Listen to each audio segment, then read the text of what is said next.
নমস্কার বন্ধুরা, সায়নিস কিচেনে আপনাদের সবাইকে স্বাগত। আজকে আবার একটা অন্য ধরনের রেসিপি করে দেখাবো। আজকে রেসিপি নেনুয়া পোস্ত। এই রেসিপিটা করতে কি কি উপকরণ লাগবে চলুন দেখে নিই। এখানে 1 কিলো নেনুয়া ছিল, সেটাকে প্রথমে ভালো করে ধুয়ে বেশ মোটা করে একটুখানি আমি খোসা ছাড়িয়ে নিয়ে আর এইভাবে লম্বা লম্বা করে কেটে নিয়েছি। এখানে একটা মিডিয়াম সাইজের পেঁয়াজ এভাবে লম্বা করে কেটে নিয়েছি। আর ফোড়নের জন্য একটা তেজপাতা, একটা শুকনো লঙ্কা আর কিছু গোটা জিরে, হলুদ গুঁড়ো, লবণ, দুটো কাঁচা লঙ্কা এইভাবে আমি চিড়ে নিয়েছি, পোস্ত আর সর্ষের তেল। এখানে 4 চামচ পোস্ত আছে আর এই পোস্তটাকে আমি অল্প পরিমাণ জল দিয়ে বেটে নেব। কড়াই গরম হয়ে গেছে, এবার আমি ফোড়নের জন্য পরিমাণ মতো সর্ষের তেল দিয়ে দিচ্ছি। ফোড়নের জন্য একটা শুকনো লঙ্কা আমি দিয়ে দিচ্ছি, তারপরে তেজপাতা দেবো।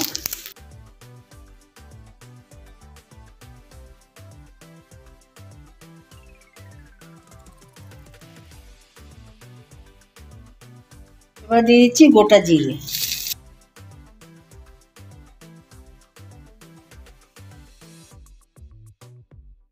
কুচিয়ে রাখা পেঁয়াজটা আমি দিয়ে দিচ্ছি। পেঁয়াজটা আমি একটু লাল করে ভেজে নেব, তারপরে কাটা নেনুয়াটা দিয়ে দেবো।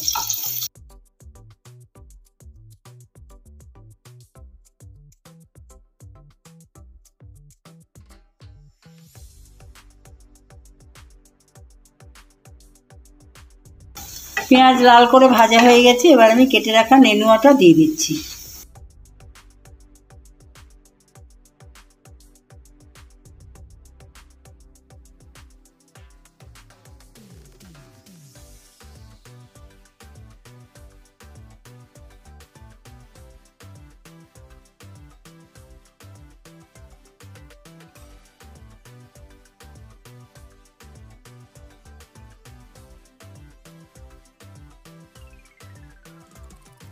এবার আমি ভালো করে নাড়াচাড়া করে দিচ্ছি পেঁয়াজটার সঙ্গে।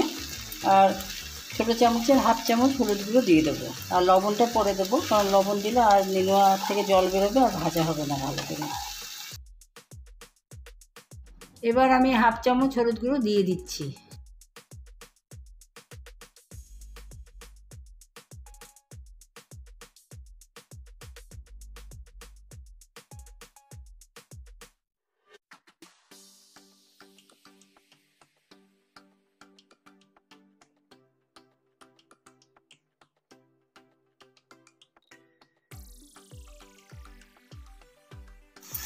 পাঁচ ছ মিনিট আমি নেনুয়াটাকে ভেজে নেব, আর মোটামুটি ভাজা হয়ে গেলে তারপরে আমি পরিমাণ মতো লবণ দিয়ে দেবো।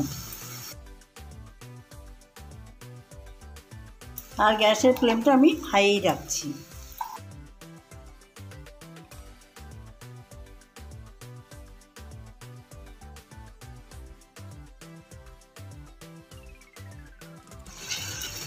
দেখুন নেনুয়ার থেকে কত জল বেরিয়েছে লবণ না দেওয়া সত্ত্বেও। এবার পুরো জলটা যখন শুকিয়ে যাবে তারপরে আমি লবণ দেব।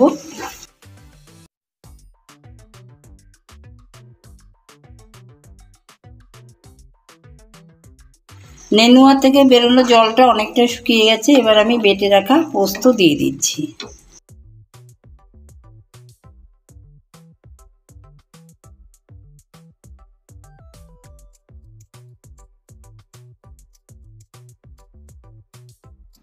আর দিয়ে দিচ্ছি দুটো চেরা কাঁচা লঙ্কা, আর দিচ্ছি অল্প পরিমাণ সর্ষের তেল।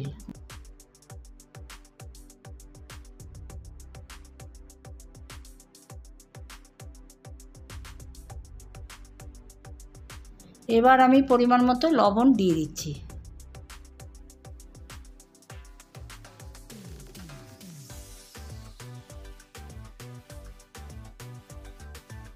দু মিনিট আমি নাড়াচাড়া করে নেব, আর একটু জলটা শুকিয়ে যাবে তারপরে আমি নামিয়ে নেব।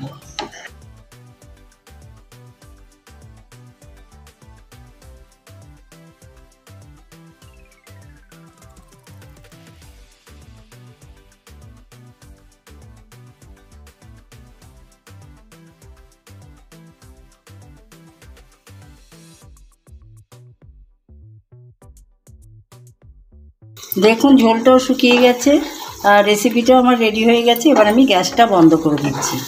নেনুয়া পোস্ত আমি সার্ভ করে দিয়েছি। যদি আজকের রেসিপিটা আপনাদের ভালো লেগে থাকে তবে লাইক শেয়ার করবেন আর কমেন্ট করে জানাবেন আজকের রেসিপিটা আপনাদের কেমন লাগলো, আর সাবস্ক্রাইব করে আমার পাশে থাকবেন।